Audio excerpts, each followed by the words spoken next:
Ladies and gentlemen, welcome to the Beantown Banter podcast. Hunter on the move, racing back, it's over his head, it's gone, it's into the bullpen, this game is tied, this game is tied! Rebound is on the top of the crease, Redsox score! Bergeron! Driving forward, diving to the goal line! A touchdown! And a title! Anything's possible! Anything's possible! Recording live from Boston, Massachusetts, here are your hosts, Brady Gardner and Patrick Donnelly. And welcome to episode 32 of the Beantown Banter podcast. As always, joined by Patrick Donnelly, I'm Brady Gardner. Patrick, how are we? We're feeling good. You know what? They drafted a good player in the first round. Okay, we're still going with that impression. It was good It's last never week, leaving. but we gotta move on here. It's never leaving. Toronto is dead. We can move on from Mike Babcock. Well, I mean, we can have a little nugget in the end of the show. Oh, boy. Anyway, yes, Patriots Draft this week. This is probably going to be the last time we start the show with the Patriots until, September. So we're doing it now with the Patriots Draft happening at the end of last week. So some big names here. First round, we're going to go round by round here. First round, the Pats took with the 32nd overall pick a wide receiver for the first time in the Bill Belichick era. It was Nikhil Harry out of Arizona State. Your thoughts on him, Patrick? It's so satisfying, the pick, because we're like, all right, you look at your needs. You got to pick either a tight end or QB or a wide receiver here early. Right. And they go with wide receiver, and it was awesome. Our prayers have been answered. They didn't take DK Metcalf, which, No, you know what? that's so much bust potential. He showed up to It the really meeting is. with Pete Carroll without a shirt. Yeah, Dude. Scout told him to. What an ego. And then Pete Carroll took his shirt off. That was fun. Imagine that being in that room. Oh God. Well, there's video of it. Do you see it? No, I did not. Yeah, it was something to behold. But yeah, Nikhil Harry, I like the kid. I do really too. do. They say he's got good height. He's not the quickest ever, but he goes out and he gets the ball. He battles for it, which is definitely a thing that Belichick loves, especially from his outside guys. And they say he's got good hands, so Tom Brady will like that. You can just give the ball to him and he'll make the catch. We love the consistent catchers. So I think it's a good pick, and he seems like he has the right mindset. You hear the interviews and stuff, and how he was waiting for the Patriots to say his name. Of course, everybody was, because it's like a free line to a Super Bowl. But yeah, I like the pick. Yeah, and I mean, I'm looking at ESPN right now. The biggest concerns among scouts is that he seems to need structure around him. Okay. Well, what better team to be drafted for structure? That's a lot of structure. And then let's see who wrote the article here. Mike Reese has the point where Demaryius Thomas might part of the Demaryius Thomas signing might be to mentor these young kids like Okay. Barrios, Harry, help them You're along. gonna expect that from Demaryius Thomas? Oh God, bad radio, Patrick. Pardon me, Just sir. turn the mic off next time, would you? I'm kidding. I don't know how much you can expect from Demaryius Thomas in a leadership role. Maybe Edelman can facilitate some of that, but I do think if you want Harry to become a player like Thomas, and that's something, because Thomas is kind of a similar skill set. Good hands. Not overly quick, but goes up, gets the ball. So we'll see. But definitely good to see Belichick kind of addressing that need early on. Then he went an area that I thought was a need, but kind of not many people did. There in round 2 with the 45th overall pick, got Juan Williams, a cornerback out of Vanderbilt. Your thoughts? I like the pick. I don't know much about Williams. Me neither. He's one of the guys who I had never even noticed before. Right. Then again, Vanderbilt's not the biggest program, but you can always have kids stand out at smaller programs or not as good programs. Yeah. Well, he's a big guy. He's 6'3" and 211. So I think it certainly helps to add that skill because, I mean, this year it was Jason McCourty and Daron Harmon. yeah.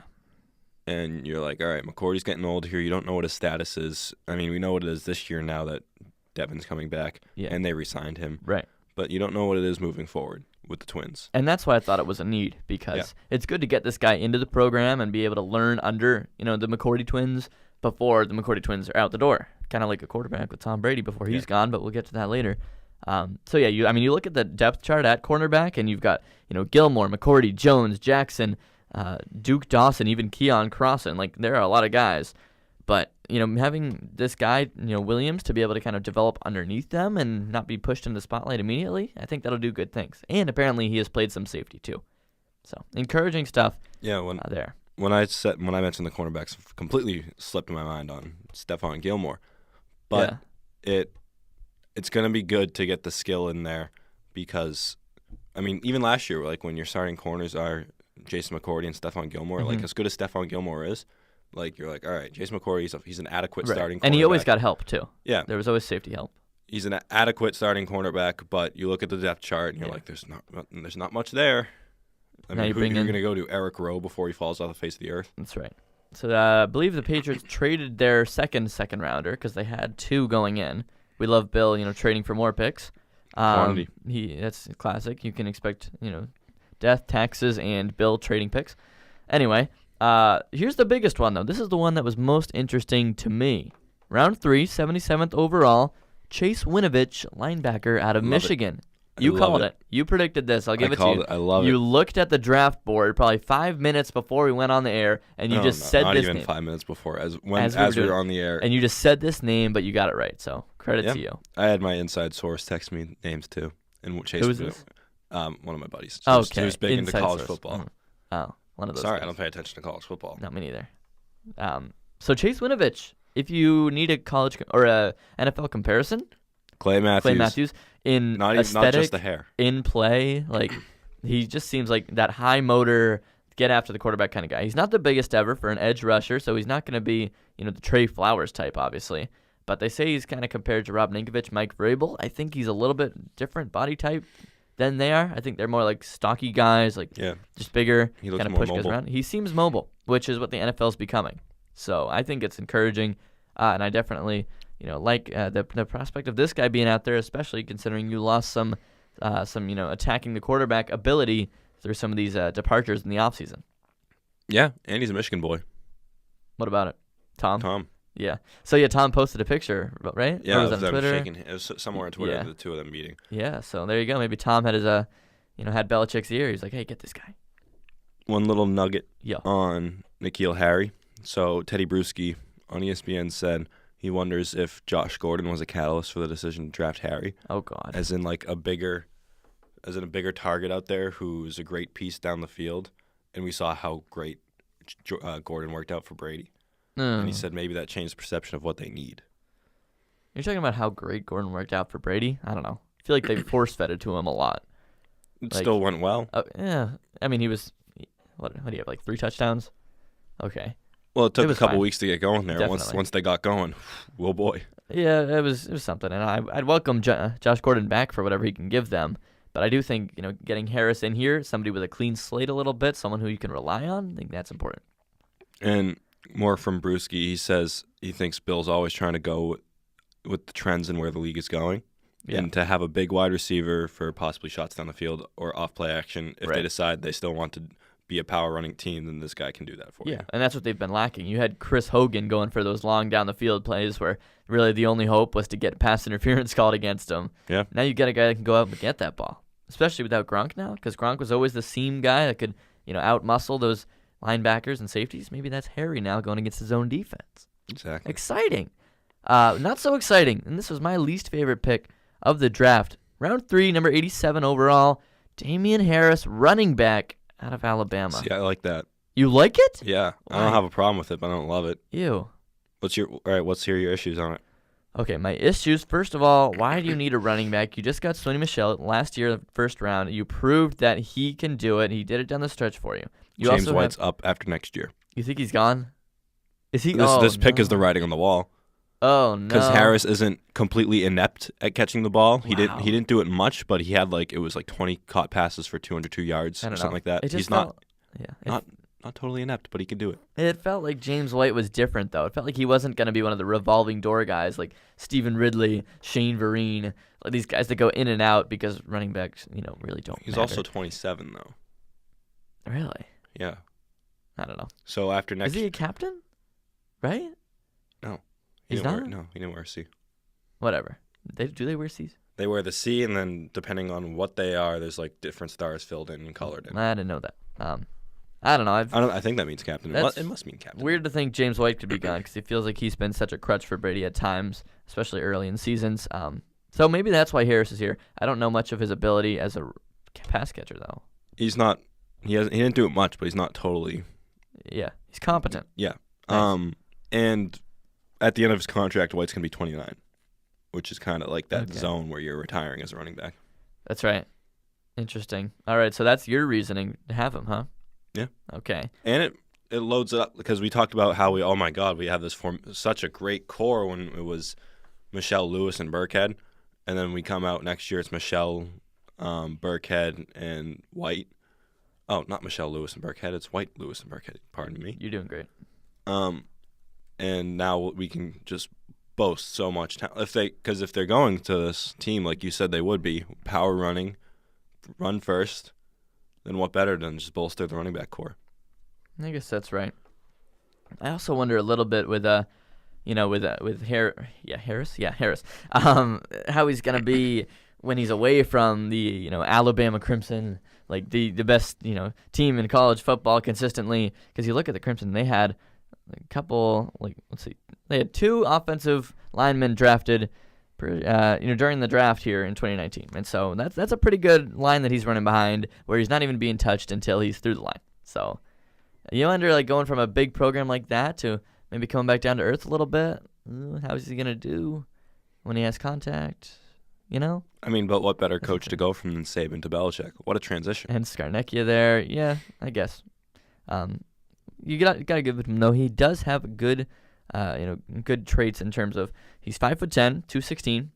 Reminds you a little bit of kind of a shorter LeGarrette Blount. That's what I feel like he's gonna be. The comparison I saw was Adrian Peterson. Really? Ground and Peterson's pound. not 216. I know, but ground and pound. Yeah, he's gonna be, I think, a good goal line guy.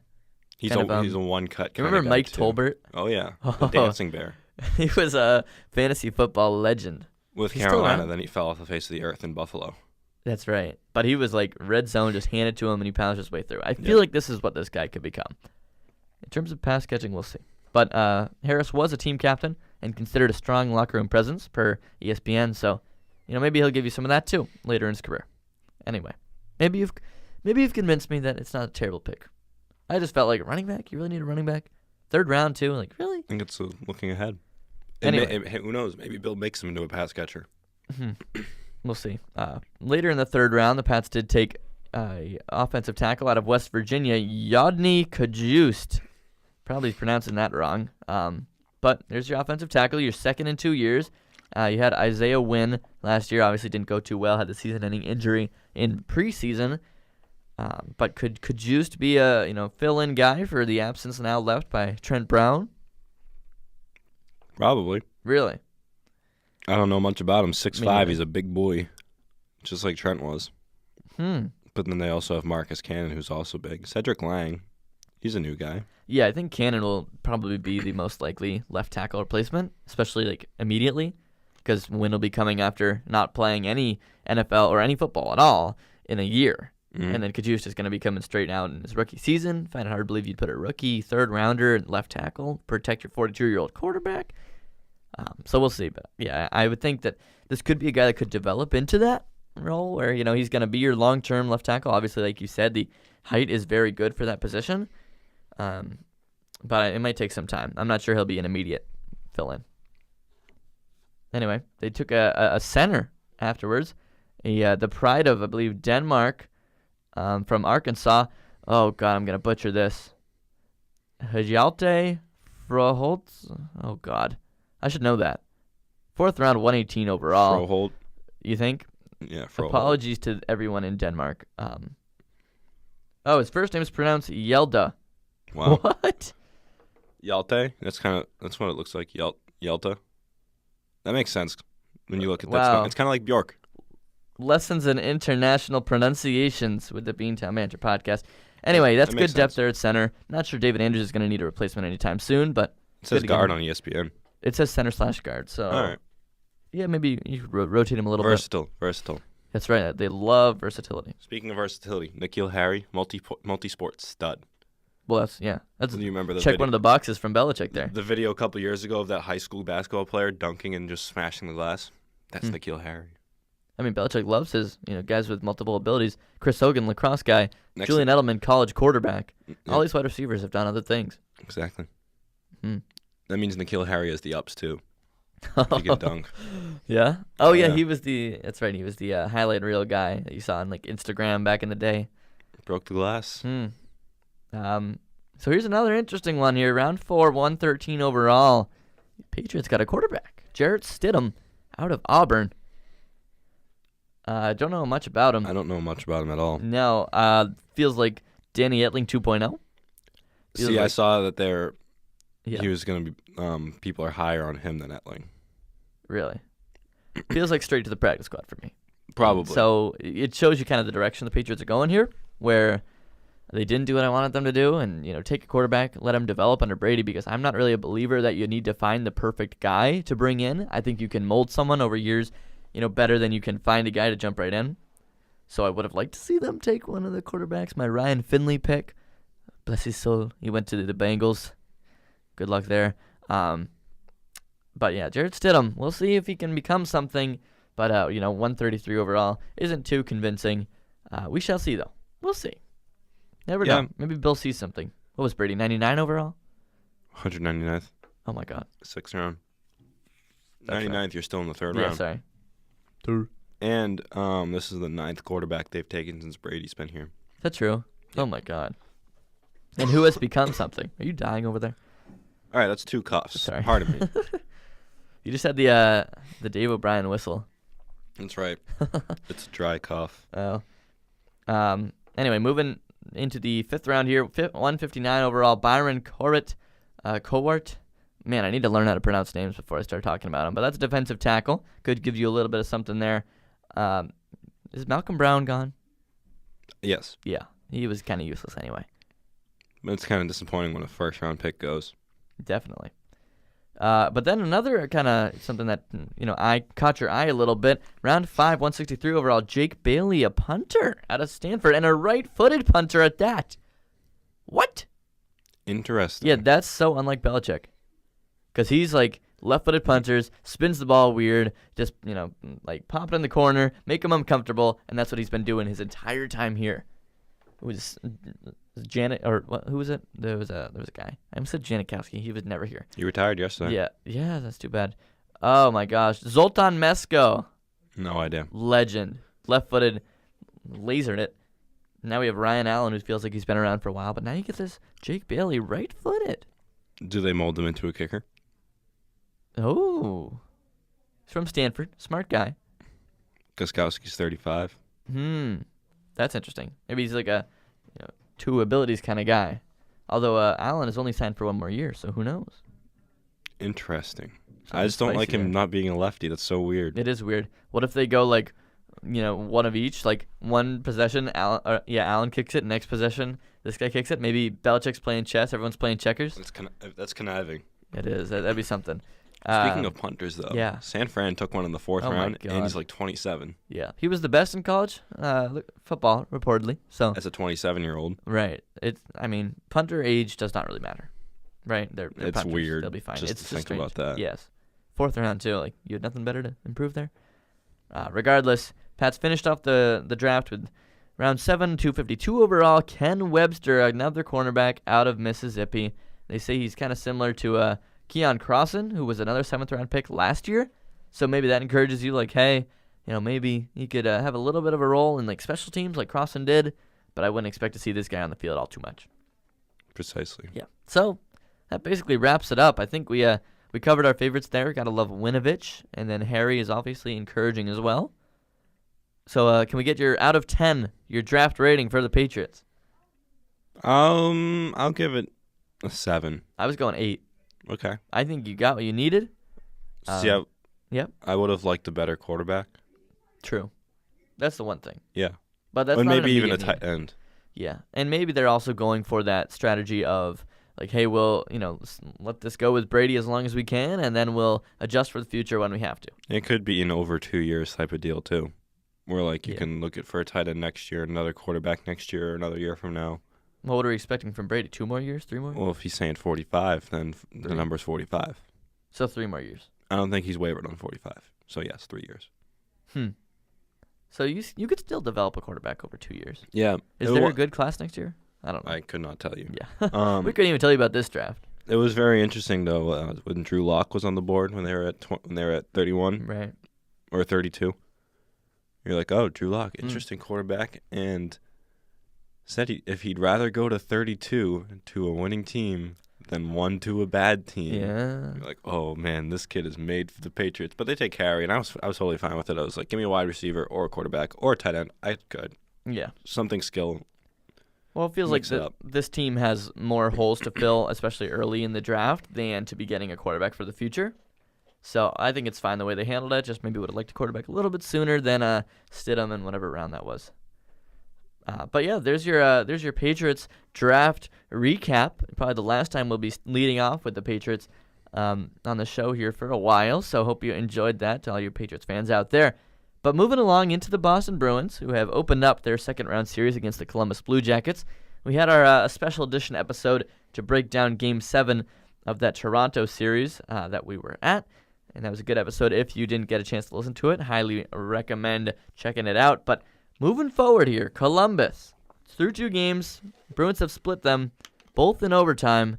Patrick's taking a quick swig of water because he has got a lot to say. Let's hear your analysis, Patrick. First of Game 1, 3-2 win in overtime. Well, the Bruins could certainly be my God. The Bruins certainly could be up 2-0 in the series right now. Absolutely could. They could be down 2-0. And they could, because that's the way the cookie crumbles. Right. But I think, by and large, the first 2 games, the Bruins outplayed the Blue Jackets. And it came down to the Blue Jackets just capitalizing on silly, frankly, stupid mistakes from the Bruins. It's just Jake DeBrusk, that one. Yeah. That's like all-timer. You can find it on Connor Ryan on Twitter, I believe. There's a screenshot of Jake DeBrusk right in front, alone on the power play. No one. And he did not shoot it. He dropped it to no one. He dropped it into traffic. That was incredible. And, you're that close to Bobrovsky and he's still standing. Yeah. That's 5-hole written all over it. Yeah. When he was that close to Sergei Bobrovsky, and no way when he shoots that in that proximity to Sergei Bobrovsky that Bobrovsky gets down enough. When I saw that, I was like, what is wrong with Jake DeBrusk? Who took the jersey? It's the microcosm of these first 2 games. Huh. Where, all right, fine, David Pastrnak isn't getting it done. We don't know what it is. He might be hurt. He might just be in his own way. I like to think he's in his own way. He's trying to do way too much. And Matt said it on the podcast about on the power play where he's trying to just, instead of just slapping it on the one-timer, he's trying to just go a little slap pass down to Marchand on the far side. It's all right, let's do 4 penalty killers. Yeah. Because at that point, they're all collapsed. So it's either probably 2 penalty killers and 2 of your own guys in front of the net. You're trying to pass it through far too much traffic. Yeah, they had one power play there in Game 2 where it was they could was not awful. even get 2 passes together. Yeah. Because they would just put it right to the Blue Jackets. And just, once again, like the Toronto series, it just feels like they're kind of clutching the stick too hard. They're feeling it. I'm of the mind they're yet to play their best hockey these playoffs. And that's both scary and encouraging. Yes. Because we talked about the first round against Toronto, how the first time is a complete 0. It's all right, now your top 6 is a complete 0. Right. You can't rely on Coyle, Johansson, Nordstrom to be getting it done every single game. Right. But it's good to see. Glad you have someone to pick you up. Yeah, I guess. But, Tuukka Rask has stood on his head by and large. He really has. He's been, again, the least of your problems in that loss and somewhat kind of a struggle a bit in Game 1, too. Yeah. Where you see the 2 goals he gives up, no chance on those deflections. Because on the Panarin, or the one that went off Dubois from Panarin, Rask read it perfectly and then out of nowhere off Dubois and then through the 5-hole. Nothing you can do about that. Yeah. If there's anything to be encouraged about in the playoffs overall, it's that you've been getting depth scoring. Wow. And Tuukka Rask is the least of your problems. Yeah, and who would have said that the depth would be the one keeping you alive right now? Yeah, crazy. So you lost that first game 3-2 in overtime where Charlie Coyle was the hero. Once again, Don Sweeney up on 9th floor doing a dance. Game. Yeah. I thought you said lost that first game. Did I? I think so. Whoops. Well, they won it. My bad. Charlie Coyle, game-tying goal inside of 5 minutes, I believe, right? Yep. And then finished it off 5 minutes into overtime. It was a missile on the tying one. Yeah. Love those ones where they slingshot into the net and back out. Straight out. You couldn't even tell if it was in. Mm-hmm. Doc Emmerich was like, I believe it was in. The Bruins are celebrating. Thanks, As Doc. if it is a goal. Knifed it out to center. It's all right. In the post with the shot. Is knife really a verb, Doc? I love Doc, but he churches it up a little bit. He really does. But Bruins will not be so fortunate game 2. It took double overtime, but the Blue Jackets got the win on a power play. 3-2. Matt Duchene with the game winner right from the doorstep. Nothing Rask. Great defense, fellas. Yeah, Let's just have Matt alone. Duchene standing there by himself. Not great rebound control by Rask, I must say. Oh, come on. I'm just saying, it was a long shot. You feel like he could divert it to the corner or something. Oh, come on. Left it right to Duchene, and he paddled it in. All right, so we can talk about the goal. We can talk about the rebound control all we want. Story is, the penalty is what it is. Whatever. It falls into the penalty kill to bear down in that situation. Problem and is, they absolutely did not. you're missing your best penalty killer. So who's what? in the box. so what? Most penalty kills, Nordstrom and Corrali or Achari and Nordstrom or whatever combination you put out there has been starting it. Right. Well, I guess you look at that goaltending duo because Bobrovsky in Game 2, 29 saves, Rask 38. Does feel like Rask is getting a little bit more pressure. But the good thing is Bobrovsky isn't sitting back there just cleaning it up like he was in the Tampa series. He seems beatable. Bruins Absolutely. Because the Bruins haven't even tested him, it feels In like. that first overtime, Coyle had the post. Bergeron had that wide open net. We're not going to talk about the non-call on that massive hook by Cam Atkinson. Huh. What a hook. I've never seen something more outrageous not called than that. And it was hilarious because in overtime when McAvoy got that high sticking call on Duchene, fine. What an embellishment by Duchene. We'll talk. We don't have to get into that. Right. But you go prison rules for the first 10 and a half minutes. Yeah. And then all of a sudden, it wasn't even that bad of a high stick. Duchene sold it that so much. Yeah. And it just tapped him in the face. Yeah, it's a high stick. I know. But they're he going to sold call it. He tried to get the 4. Didn't happen. Yeah. So. And then Bergeron late in the game, that can't be happening. I don't care who you are. Offensive zone penalties can't happen. Yeah, hooked him. Tripped him. Blatant. Yeah. Stick. At that point in the game, the way that happens, that's got to just be fatigue setting in. Definitely. You don't want to chase him 200 feet down the ice, so you're saying, hey, let's get the puck here. You get the stick in his legs, and, it's just so killer. Bad. Especially in the offensive zone. Those are the worst. Yeah. So if there's anyone that's going to step up here in Game 3 in Columbus tomorrow night, it's going to be Bergeron.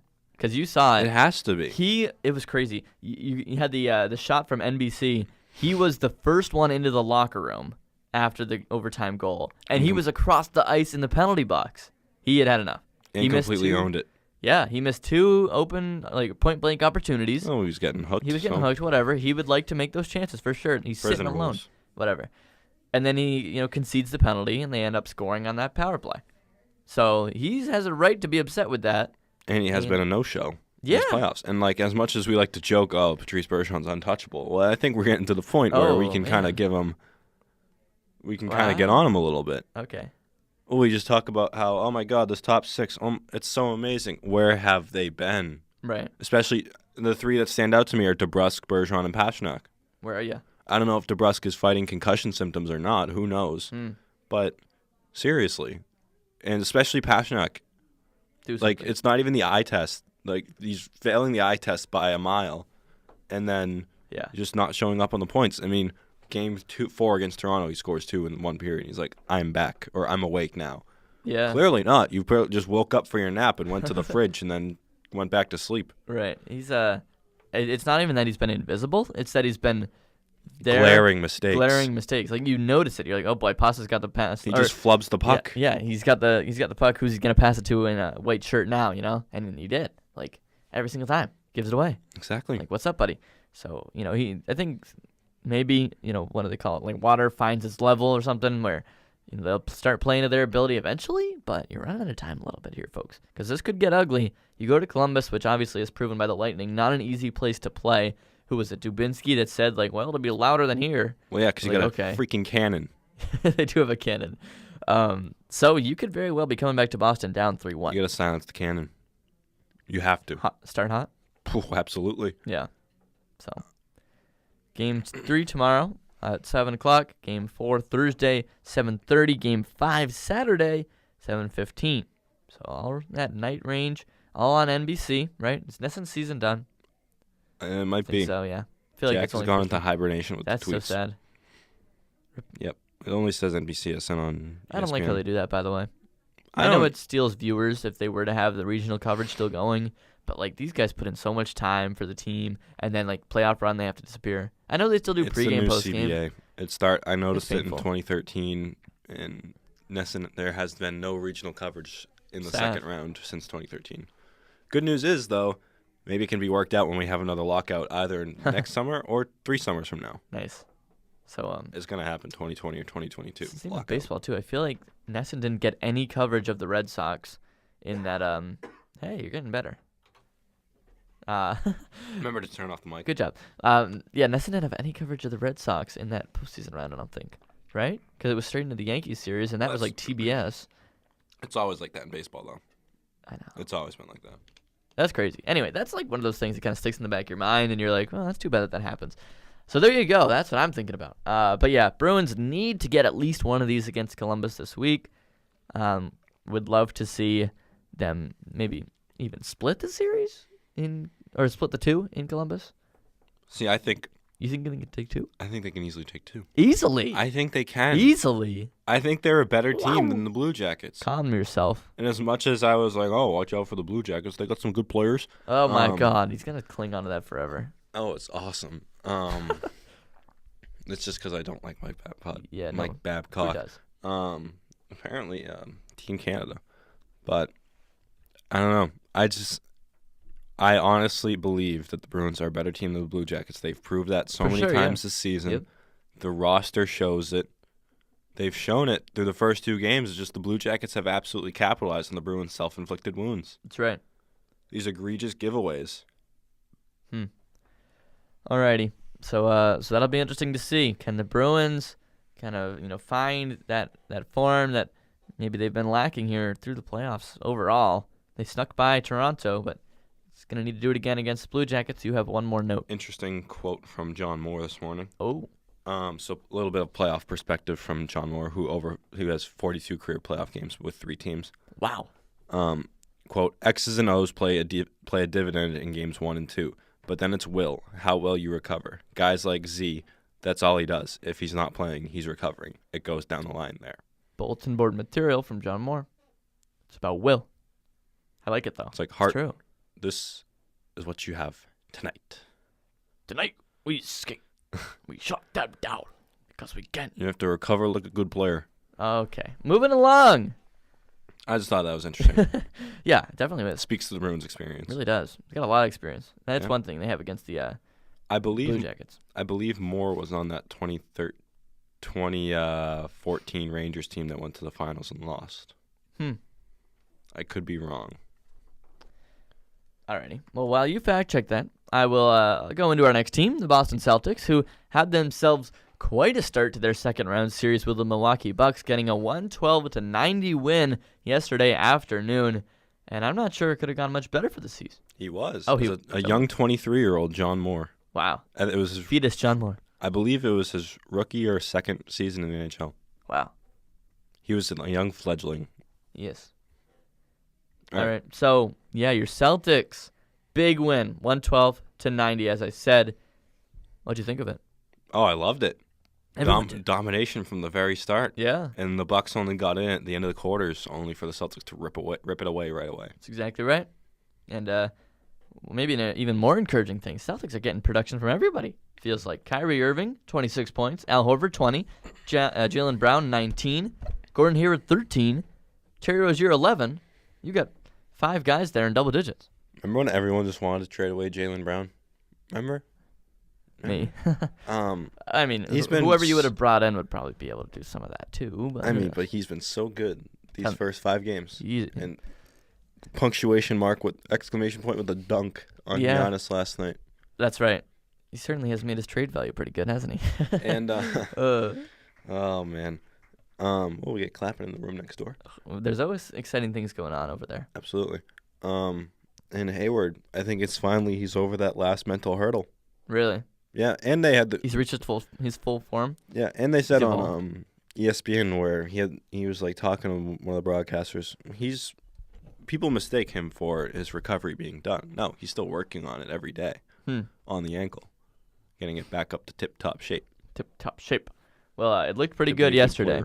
He was he had 10 defensive rebounds, 11 in total, and he was taking it to Giannis a little bit. Yeah, I think he had this is playoff Hayward.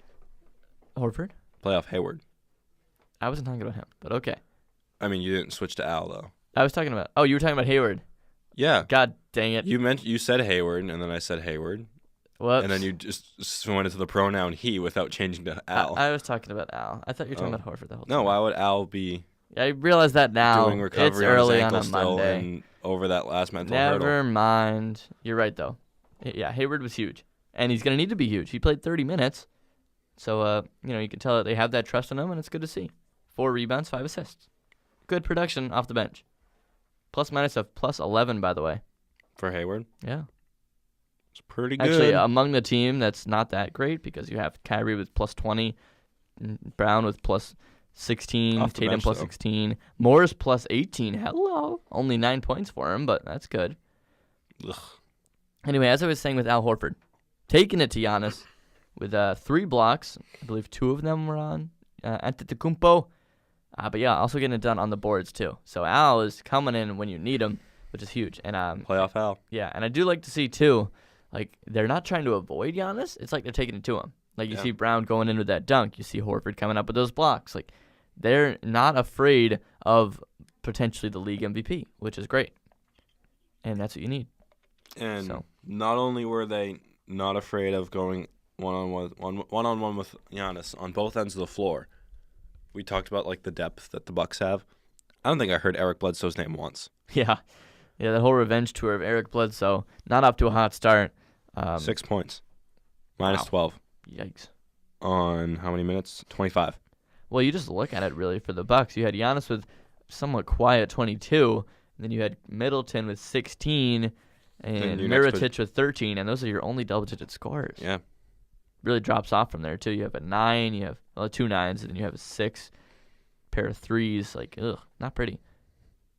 And the 2 of your nines. starters only scored 3 points. Yeah, and the nines, really. I mean, Ilyasova, George Hill. Come on. Right. You really can be relying on those guys? Right. So you had basically a 6-man rotation for the Celtics.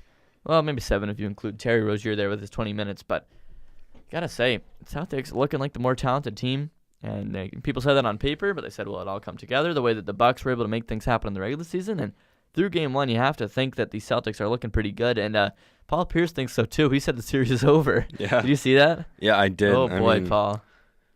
Okay, Paul. Someone give Paul a jersey. He can be a good 8th guy. Pop him back on the I'd bench. do that any day of the week. You would? Yeah. Love Oh, Paul boy. Pierce. Yeah. So that was pretty funny.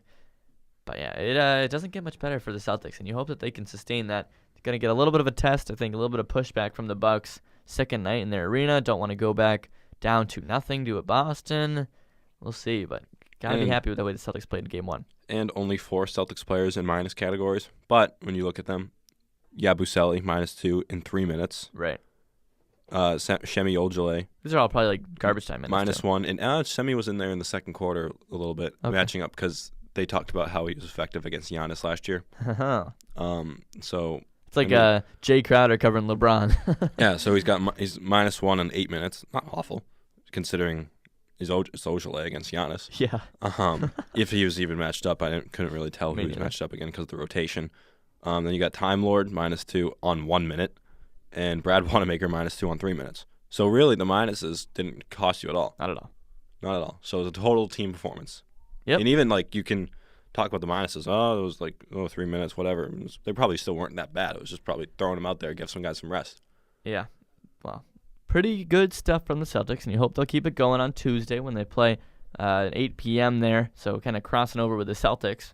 So stay glued to your TVs for those. Celtics crossing God, over with the Celtics. I'm losing it, Patrick. I need to be putting a home.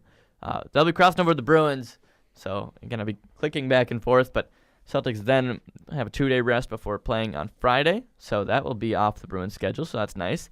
And then they go again next Monday. They're getting all these 2-day breaks. I don't like it. Yeah, and the If NBA hockey is doesn't just need so weird. If hockey doesn't need a 2-day break, why does the basketball? Bruins now have like a 4-day break though, which is great. After the double overtime, they had 2 days.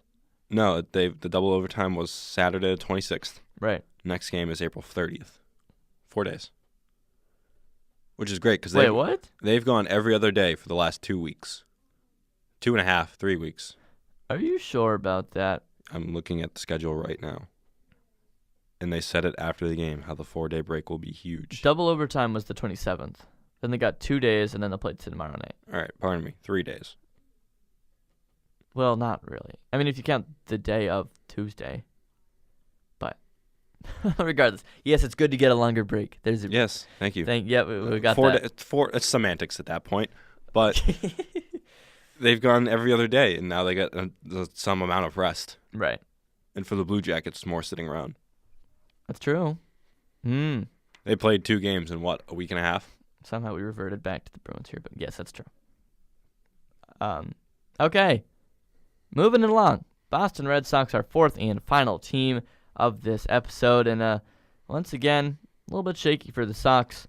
You look at it, and they had their first game on Monday night postponed against Detroit, rain out there. So then they lost to the Tigers on the doubleheader between the day game, so 7-4, I believe, and then the night game 4-2. Not too pretty with either of those. But then they were able to even out the series, winning 11-4, 7-3. Obviously, the Tigers are not a team you'd like to split a 4-game series with, but it certainly could have been worse. Yeah, I mean, you like to think that it's since the lowly Tigers, you can take more than 2 right out of the 4. Given the way it started out, you got to be happy that they were able to get 2 big wins later. Yeah. I'm trying to look for the positives here. It's hard. It's really hard. I mean, positive, Michael Chavis. It's Chavis. I didn't know that. We messed it up last week. Michael Chavis deserves to have his name said right because he's killing it. Yeah, I mean, if it's himself or... Yeah, well, he was suspended 80 games last year in for the minor leagues. For getting a little bit of assistance. For substances. Yes. And it's just hard to think about this rookie doing it on his own. I mean, because who was it? I think it was Eckersley in spring training took a jab at him when he hit this moon bomb at JetBlue Park. He's like, oh, good to see he can actually use his own power. Jeez. It was something like that. Yeah. I mean, it's great to see. It's great to see him do well. It's just like, it's just going to follow him for the rest of his career, like A-Rod. Well, it wasn't on as much of a national scale as A-Rod. That's true, but, yeah. but like early in his career. For those of us who know about it, right? It's just going to be in the back of our heads like, oh, is that really legit? Well, the Red Sox need him. Yeah, plain and simple. Like, don't get me wrong. I love seeing him do well. I love seeing one of the top prospects come up and actually excel. That's right, and they have so few prospects that the fact that you hit on one is a miracle in itself, really. So, I think he's got 3 home runs since coming up, and he's playing solid second base. So, definitely good to see him out there instead of Eduardo Nunez doing the helicopter swing that he does every single time and grounds out to third base. Or, Brock Holt still hurt. So that's not too great to see. Would like to get Brock back soon, please. My favorite player. Come on, Brock. Well, I mean, if you want second baseman back soon, Pedroia is starting his rehab stint. Oh, great. I can't wait to rely on him for 2 games before his knee explodes again. Wow. I'm sorry. He didn't deserve that. He didn't. I'm just saying. Pedroia and Patrice Bergeron are among the untouchables. Yeah. Well, we can't keep thinking, oh, Pedroia's going to be back, and then he'll play 100 games for us, and he'll be okay. Obviously, no, he's not. Happen. So you need to find a solution, and for now, Chavis is your solution. 2008, Dustin Pedroia ain't walking through that door, folks. Okay. Is this a reference that I'm not getting? Rick Pitino. Oh, yeah. Kevin McHale, Larry Bird, they're not walking through that door, folks. Rip Havlicek, by the way. Yeah. That was sad. That's sad to see. There you go. There are your that's condolences minute. Okay. That's a tough look. Yeah, it's all right. Back to the Sox. So, yeah, Chavis has been one of your only ups, and you've had a few downs continuing. It seems like Rick Porcello, Chris Sale are still trying to go for who can be the worst. Mm-hmm. It's like a battle who can have the worst start to a season. So that's not too pretty because Porcello, Sox got an early lead on the Thursday game against Detroit. Porcello coughed it up real quick, but then the Sox offense bailed him out. And then Sale went last night with a 5-2 loss to Tampa Bay. In the Sox not too great in this Tampa series, having lost 2-1 and 5-2. Had another rain out there on Friday. Bought a ticket 15 minutes before it was announced that one was rained out, so that was unfortunate. Now I have a ticket to a June 8th game. Whoop-de-doo. So yeah, Sox need to get things going here against Tampa. Actually, the series is over. That was 2 games. Now they move on to the A's tonight. Doesn't get any easier. It doesn't, and especially with Chris Davis struggling. Chris Davis with a K. He's been struggling mightily this season. Oh, yeah. I haven't been paying attention. All I know is that he was launching them against the Sox in that second series of the year. That's true. So he's on a little bit of a downturn right now, as they say. From what I can tell, he had 2 hits, including an RBI double, but went homerless for a 12th straight game. Since hitting his 10th home run April 12th against the Texans, he is batting 167, 7 for 42. Texans? Texas. Oh, Pardon. okay. Misread it. It's okay. Yeah. Capitalize on that, he's please. struggling on the month of April. Yeah. Well, you have Erod going tonight, which is encouraging because he's been one of your best starters, really. So we'll see how that goes. We have visitors again. We always seem to have visitors. Always seem to. We're booked to 11, though. Yeah. People. So, yeah. We have the series with the A's here. Would like to get things turned around here. I don't have the standings up right now. Let's just do it real quick. Sox are second to last in the AL. Second to last AL. 7.5 back. Wow, you pulled that up quick. I read it like 10 minutes ago. There's 6 games under 500. 3 back of the Blue Jays. For reference, the Rays are still under the double-digit loss total. So you'd like to get things going soon if you're the Sox, because if you hit that 10 games back, the mountain becomes that much higher. I feel like 10 games is the magic number. Because I feel like if you're under 10, like, okay, maybe that's a couple series here and there. Like, you sneak 2 series in May, 1 in June, and there you go, you're back. Like, but 10 games, it just feels like a ton. It is. That's absolutely a ton. That's something. And you don't want to end up in that wild card game, because that's just a mess. I forgot to shut the mic off for that one. We're learning. I've just had a tickle in my throat all morning long. I don't know what it is. Okay. So, yeah, the Sox need to get things going. We keep saying that, it feels like. But they have this series with the Oakland A's. And it's going to be a test, but they're going to need to, get things going here sooner rather than later. After the A's, they will take on the White Sox out in Chicago for 4 games. And then returning next week to play the Orioles. Actually, no, they're going down to Baltimore to play the Orioles. But that's the Orioles, so should be okay. Although I think they split the series with the Orioles earlier this season, so every time we say it should be okay, they seem to make it interesting. Does this remind you of any team, Patrick? Celtics. Yeah. Sounds like regular season to Celtics to me. Yeah, but we knew going into the season that the Red Sox, or I said it many times, that they were going to have struggles. Toot your own horn, please? Well, yeah. Well, you look at the bullpen, first of all. The bullpen's awful. Yeah. And then really you had no answer at second base. You just hoped Dustin Pedroia would be there. And you really just banked on the offense being there, which it hasn't. Well, I think that's, for me, the biggest thing, because you thought, like, okay, our pitching, like relief pitching will not be that great. We'll survive. But then between starting pitching, which is getting better, so I'm not going to say that too much, but I think the offense is your biggest problem. To absolutely no-show in as many games as they have, when they've had opportunities to. They had bases loaded. Jackie Bradley Jr. strikes out for like the 3rd time the other day. Oh, my God, it's so infuriating to watch him. I'm sorry. He makes great plays in the outfield like 5 times a year. Cool. Enjoy your Instagram highlights. But hit the ball. Wow. I know. This might be the most animated he's become on the podcast. Well, it's just to watch Jackie Bradley Jr. go up and swing at nothing every single time. It hurts. Because it always feels like he's up at a big spot. Remember the 2 players we said would have breakout seasons? Did you say him? I said JBJ. You said Blake Swihart. Did I really? They're both gone. Well, maybe we'll have a breakout season with the Diamondbacks. Well, he's been good with the Diamondbacks. I mean, he had that little baby chopper to drive in a run. I'm still right then. Well, he got shafted like Josh Rosen did. Oh, wow. It's right, Rosen to the Dolphins. That's national stuff. So, yeah, I'm sorry to lash out there. We're struggling on our picks. Yeah, well, we always do. So, JBJ, I think it's just collective, like the entire Red Sox offense. Just feels like when you need them, they don't show up. Even like Benintendi at the top. When's the last time he's had a significant hit at like a big moment? Mookie has had a couple. Mookie's getting there. He's becoming MVP Mookie again. Thank God. Martinez and Bogarts have been your best. Yeah, most consistent. Moreland too. He smacks the ball every time. Barrels it up. They've been your most consistent. Which, you're if you told me going into guys. the season, if you told me going into the season those would be your most consistent players, I'd tell you you're in trouble. You're 3, 4, 5. Aside from Martinez. Yeah. 3, 4, 5 have been your best. You could even throw in 6 with Devers because he's been okay.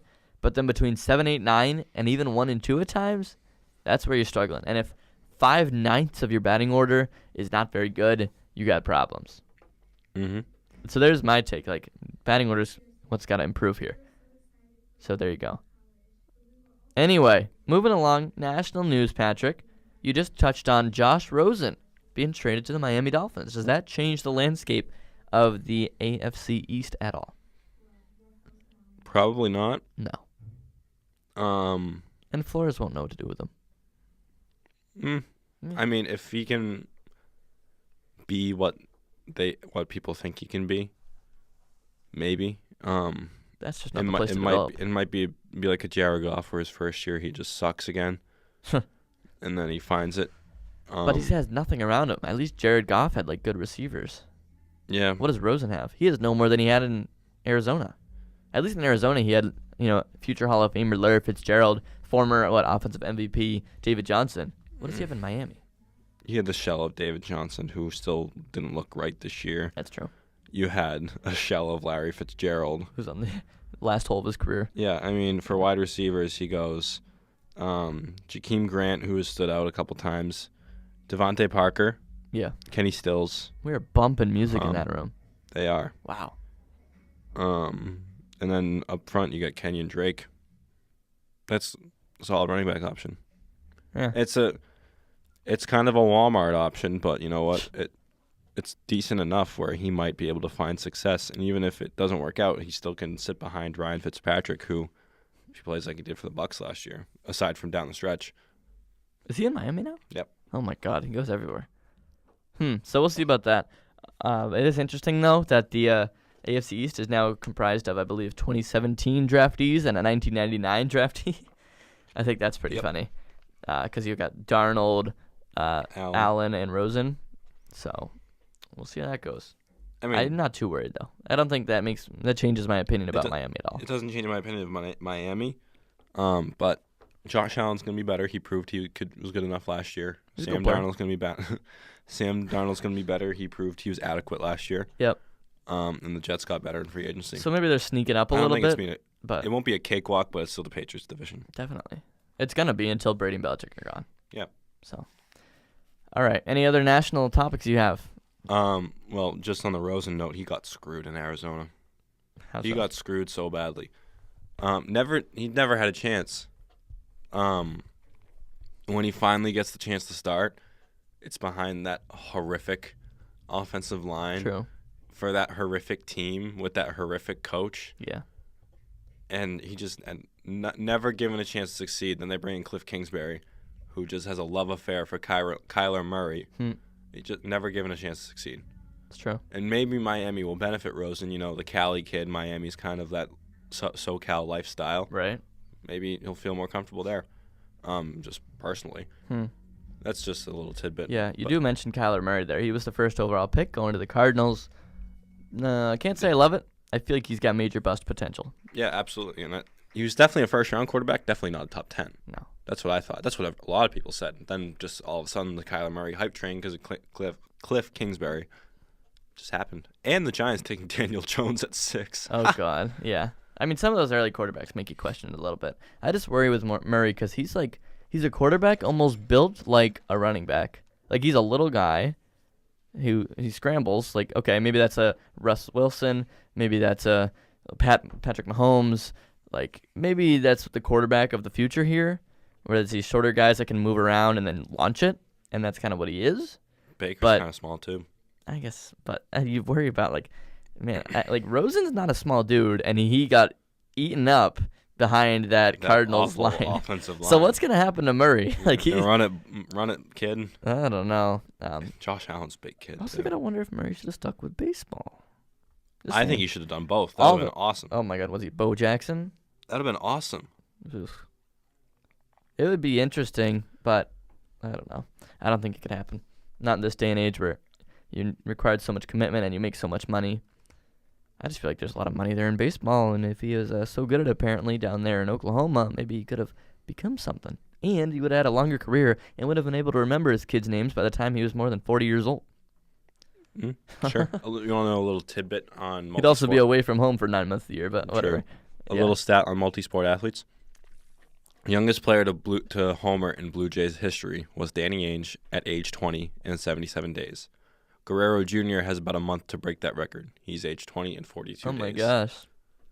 Danny Ainge? Yeah. The Danny Ainge? He was a Blue Jays draft pick. Celtics had to Wow. Celtics pried him away from the Blue Jays. Really? Yeah, there was a big thing about that. That's pretty It's, cool. it's in like all those 80s Celtics, E60s, and documentaries. I didn't know that. Huh. Yeah, Vlad Guerrero Jr. Oh, wait. He's Finishing with your top on the Daniel Jones, that's the name. that's hilarious. Going to the Giants. Yeah, it's because that's a Manning pick right there. Well, yeah, that's the, like, we're desperate to get, like, they were trying so hard to appease the fan base where they were like, oh, we need a replacement for for Eli. Like, let's bring someone in real quick. That's a panic move, and it still did nothing. That's a pick to appease the Mannings, because Daniel Jones has a relationship with the Mannings. He works out with them, and just physically and mechanics-wise resembles the Mannings. Really? Yeah. Oh, snap. So that's an Eli pick. That's a Eli. Who are you comfortable with? Yikes. Yeah, because who was it? The kid from Ohio State, the quarterback. Haskins. Dwayne Haskins was still on the board. What's his face? John Allen or Josh Allen from, I don't know, but the defensive end. He's still on the board. There's a defensive end named Josh Allen. Yes, he was. That's funny. And come on, like Dwayne Haskins. This is partly Kellerman's rant, but it made me angry for Giants fans, even though I have no sympathy. Dwayne Haskins, who grew up in New Jersey, rooting for the Giants, Right. and is certainly a much better quarterback than Daniel Jones. Come on. And then he gets picked to the Redskins. Yeah. Oh. Giants rival. He's in the division now. Now you have your future going forward is Daniel freaking Jones Well, we'll see. against Carson Wentz, Dwayne Haskins, Quarterbacks are very hit and or Dak miss. Prescott in that division. You never know. Quarterbacks are very hit or miss. Okay. Okay, if he gets a couple years under Manning, because it feels like Eli isn't going to go anywhere, the Mannings won't let that happen. Maybe he'll become something. I don't think the book is closed just yet on him, because he was projected pretty high. I do think it's funny some of the guys that he was picked over, but you never know. That's the thing about the draft. Like, all these guys that go, like, you can contemplate all you want about, like, oh, is that really the right selection here? But at the end of the day, it's not going to be like the number one pick was the best guy of that draft. The number 300 pick or whatever it is was the worst. Like, But Daniel Jones was a day 2 guy. yeah. Daniel Jones, he played for Duke in the ACC. His best numbers were against Pitt and other non-playoff yucky teams of the like, and he had awful numbers in the ACC. Huh. That's my take. Okay. I mean, I feel bad for Giants fans, even though I don't really, but I would understand your frustration if I was a Giants fan. Right. All right, you had another note that we were about to get. Oh, Guerrero Jr. Yes. Vladimir Guerrero Jr. He's 3 for 12. Just as exciting a player as his father, up in the Toronto system, and he has finally made his debut. Like you said, he's got about a month to become the youngest player to ever home run in the history of the franchise. Right? That's pretty cool. Yeah. And he did meet Drake. Oh no! You wonder if his career is derailed. I mean, I think it's good for Toronto because it gets people in the door. That's my thing right now. Like, No, I think Toronto's totally out on Drake after what happened to the Leafs, and what's happened to the Raptors. No, I don't mean about Drake. I mean Guerrero Jr. Oh. Like, I feel like having him up with the big squad there. Like, okay, people will come see games now because otherwise you're just a middling franchise that's not really going anywhere right now. Yeah. So this weekend's 3-game series drew 69,499 people, or about 10,000 more than Toronto's previous weekend series. Mm-hmm. People want to see him play. Yeah, he's 3 for 12 with a walk, 3 strikeouts, no runs, RBIs, or errors. Right. What position does he play? I believe third base. Oh. Well, he showed up to his first game, I think, in an Expos jersey with his father's name on it. So that was kind of cool. Mm-hmm.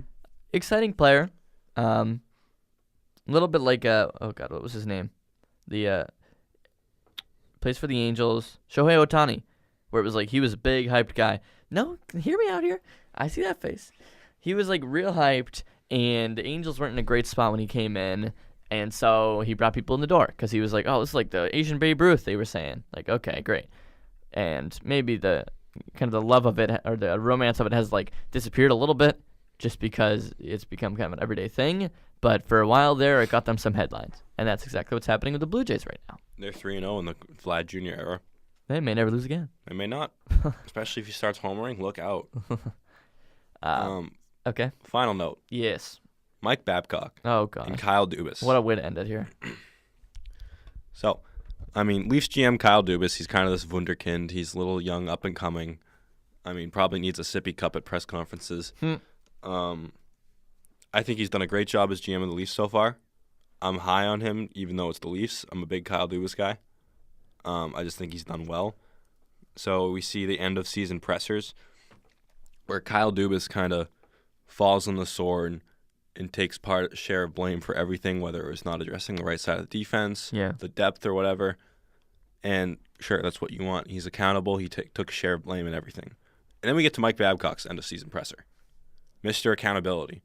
All he asks is for work, effort, and determination from our good players. Guy pretty much deflected everything. Didn't take much blame for a lot of things. Sounds like a guy who's out the door. Well, Dubas did note that everyone in the organization is under review and didn't give Babcock a sparkling endorsement either. Oh. And it has been noted that as GM, Dubas does have the authority to dismiss Babcock. Wow. Well, another Bruins-inflicted explosion in Toronto. That's pretty Well, I mean, so Mike Babcock is a good coach. Don't get me wrong. He's among the best in the league, but I think he's wildly overrated. I mean, come on. Like, anybody could have coached those late 90s, 2000s Red Wings teams. Anybody could have done that. Anybody can take Canada's A, B, and C team to gold medals. Like, come on. There's so much this guy does. And really, what we've seen in the last 2 years, especially against the Bruins and in the late Red Wings days, where he's just become stubborn. And, like, Patrick Marleau out there in Game 7, the shell of Patrick Marleau, and Austin Matthews only gets 18 minutes. Jeez. I mean, that's just, again, Leafs fans, if I were you, I would not be happy. But then again, I'd certainly if they keep Babcock, it's fine. But just there's something to think about. Yeah. If you're a Leafs fan or Leafs media or whatever. There you go. That's my piece. Another interesting thing, by the way, that I was thinking about with just NBA, because we're kind of, we've rotated around the leagues here. Did you see that Game 7 with the Nuggets and the Spurs, where the Nuggets were up 4, Spurs didn't foul, got the ball back with 2.3 seconds to go or something crazy, trying to score 4 points. Did you see? Hello? That's so unlike a Popovich team. Well, it looked like Pop was trying to get them to call timeout. Oh, really? Yeah. Why couldn't he? I don't know. Just do it. But did you see the beginning of his press conference? No. Oh man, that was so awkward. I think it was I don't remember the exact question, but he just gave a Belichick angry answer. Really? And it was just silence, and it was so awkward. Ooh. Well, yeah, you got to wonder how many more shots he'll have at it. Well, I mean, it was Marcus Aldridge. 12 years, I believe it's 12 years in the league for him.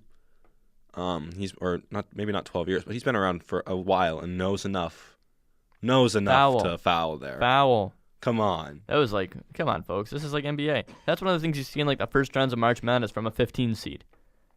Guys. And DeMar DeRozan's been around too. DeMar DeRozan's played in the playoffs enough. Yeah. Whether it's not getting past the second round, lol, or. Well, the Nuggets, will they really do anything? I don't know. But it's just really, come on. In a Game 7 and you're going to lose that way. Yeah, Nuggets are going to lose to Portland. So. Yeah. All right. The Spurs were going to lose to Portland too, but.